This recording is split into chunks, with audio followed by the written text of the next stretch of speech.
Got your Australian student visa already? Congratulations.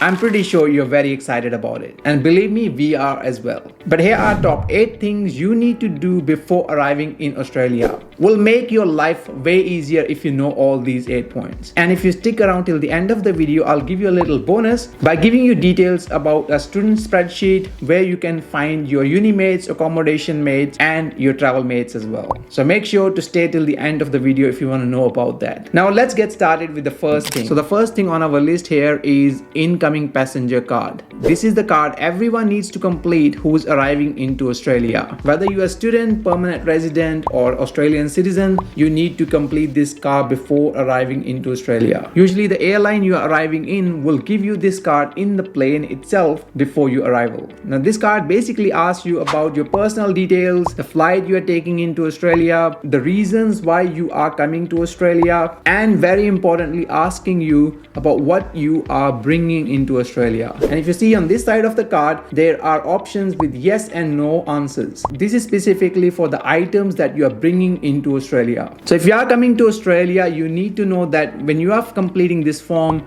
make sure that you provide all the information correctly. Any wrong information you provide on this card can lead to penalties, imprisonment, or even cancellation of your visa. Yes, it is that serious. So giving my personal example, sometimes I do bring items that I'm not sure whether they are allowed or not. So if that's the situation you are in as well, I suggest you to just tick the yes box on this side. Whether if you're bringing any food item or anything to do with currency and so on, it's better to declare and tick yes box if you are unsure. And believe me, most of the times officers are pretty good that they will let you know whether you can bring this item into Australia or not. If not, obviously they will either discard it or they usually ask you if you want that item to be sent back to your home country. Obviously it costs money, but it's very important for you to know if you're arriving in the next few weeks that if you're unsure about any of the items listed here, then just tick yes, and then you can clarify that with the officer you're going to meet at the immigration. Now the second thing is in regards to your flight booking. If you have already got your visa, I'm sure you're looking for options to arrive into Australia as soon as possible. And specifically if you are coming here for studies, you need to arrive here usually before the start of your university year. But couple of tips that might help you for planning your flights is that usually January is the most expensive month to arrive into Australia. It gets a little bit cheaper if you go toward February or March. So if your university is starting in March, I would suggest you avoid January at all costs, because many Australians are also returning from their holidays for the start of the new school year, and the families who are arriving with kids, usually they are arriving before the end of January, because the Australian school year also starts at the end of January or the start of February as well. And if you are booking your flights, I always suggest you do not take the word of your travel agent. Please make sure that you do a research on websites like Skyscanner where you can compare different prices as well. And couple of tips that might help you when you're booking your flights yourself. Try to look up on Tuesday, as it seems to be the day when the flights are usually cheaper comparing to any other day. Avoid the weekend at all costs, because many people are looking for flights on the weekends. And when it comes to flight booking, the cheapest flights may not always be the best flights as well. So sometimes you may have to see if you have to transfer between many countries, you may have to find out which option works better for you, whether multiple transfers between different countries works out better, or having a one stopover will be cheaper or better for you. So you need to do a bit of research regarding that as well. As I said earlier, cheapest option may not be the best option sometimes. If you would like to research your own flights, we will leave a link of a website where you can search and compare different prices for the airlines. The next tip is in regards to the packing. Packing bags is a big job if you're traveling overseas. I've done many travels overseas and it's always a painful act. But when you're coming to Australia for the very first time, you need to plan and pack your bags very smartly. And when I said smartly, you have to think of the things you really need to bring and the things you should avoid bringing. I know that you would like to bring all the clothes, footwear, and everything possibly you can fit into your baggage, but the reality is if you go overweight, then you may need to pay extra at the airport, and that's not very cheap. And sometimes it might be better for you to reduce your weight advantage, and that's why you need to know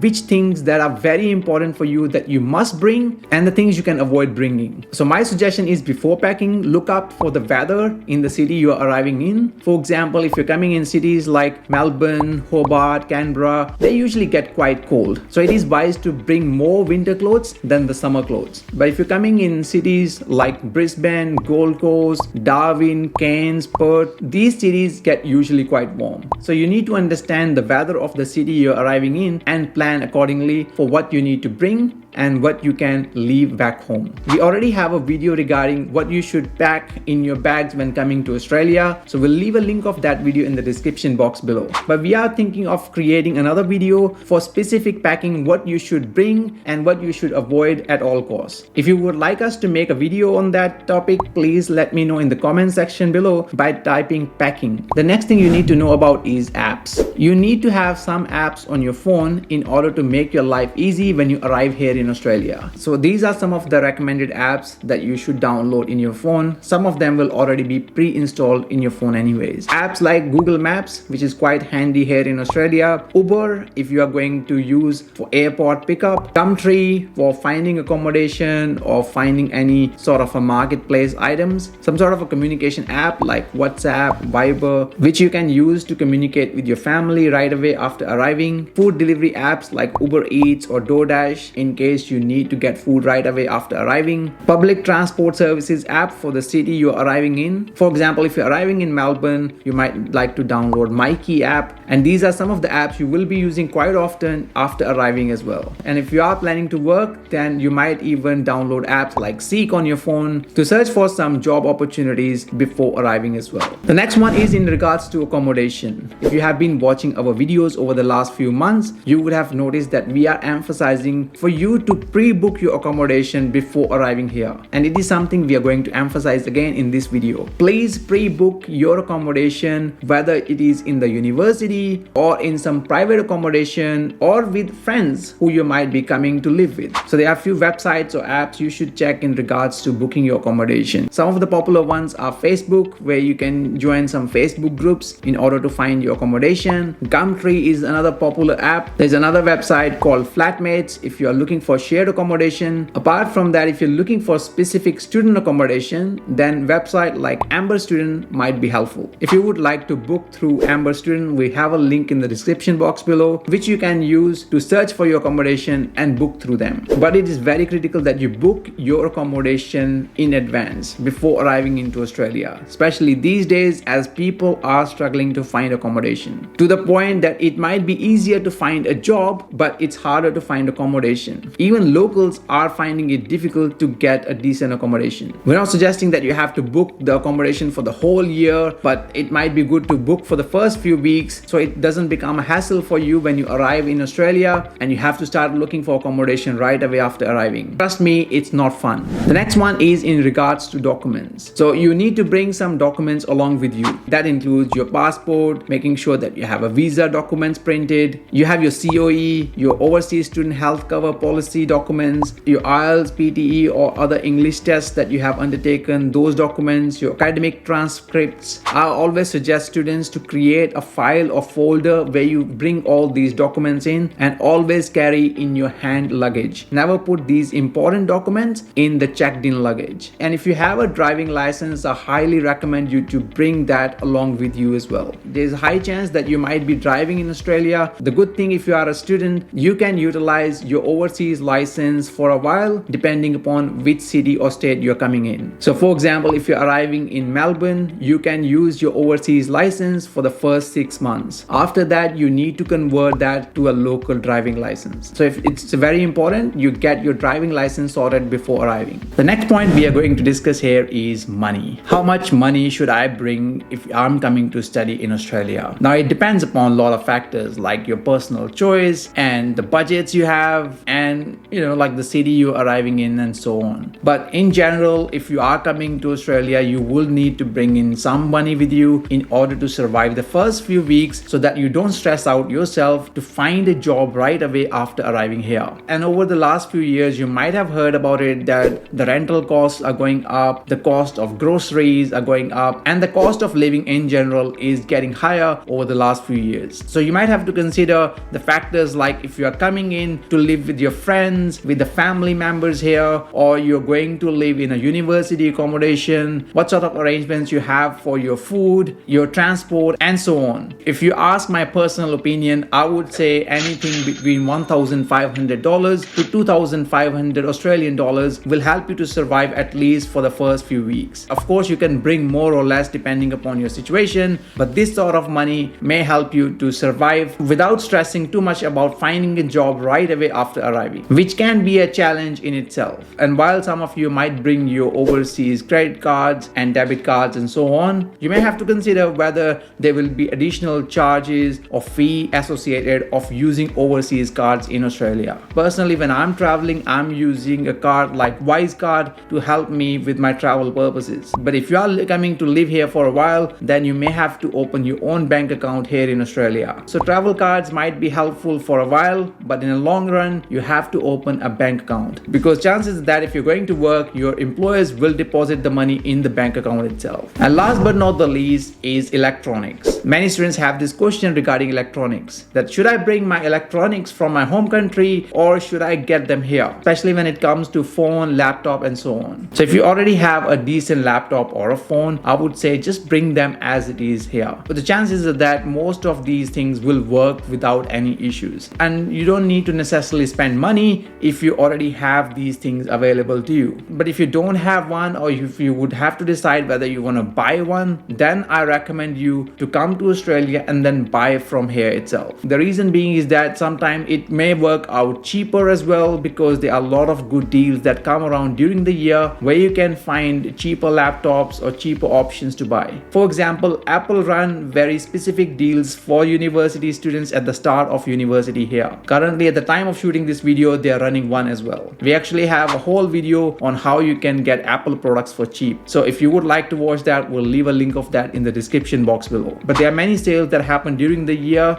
like end of financial year sale, Click Frenzy, Black Friday, Boxing Day. So there are many opportunities for you to get decently priced electronics here. Plus the issues with the plugs, and there may be some specific requirements in regards to your studies. So if you don't have a laptop with you and you're planning to buy one, then my suggestion would be to wait and come here and then buy here. So these were some of the important things you need to know about before arriving in Australia. So let's talk about that bonus we were talking at the start of this video. So we have created a Google Sheet where students are writing their names, the university they're arriving in, the country they're arriving from, and including their contact details as well. This helps you to find people who are coming in the same university or in the same city. And already more than 450 people have got their details written over there, and they're finding their uni mates, their travel mates, and accommodation mates through that spreadsheet. So if you would like to access that, we have a link of that in the description box below as well. Please go ahead and put your details over there, and you can find the details of other students who are coming to Australia soon. Probably the city you are coming from, and maybe in the city you're going to arrive here in Australia. This is a little help that we can do because we have such a huge community